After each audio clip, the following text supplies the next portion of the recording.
interesting things which are probably gonna be more interesting to you is that as a business owner, you need to make a content to attract people. You need to say people, hey, you know, I'm making this service, I'm making this business. And so yeah, I mean, maybe you're interested, right? And that's why I'm basically making this content. Like, not only this, I mean, the number one reason is to document my journey and share it with you.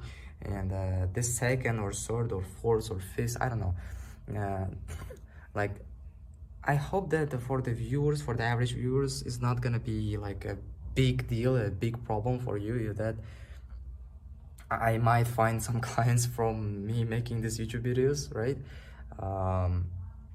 Because these people can go to my about section of my YouTube channel and just you know, email me.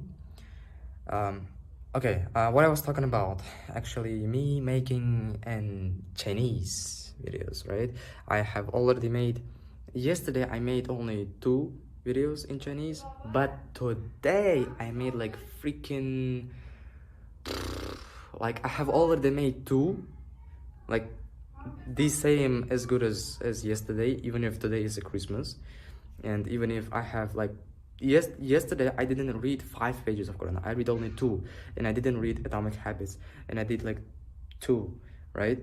Today I made same, like, good job as yesterday, but also alhamdulillah I read 5 pages of Quran, and I have read 2 or 3 pages of Atomic Habits.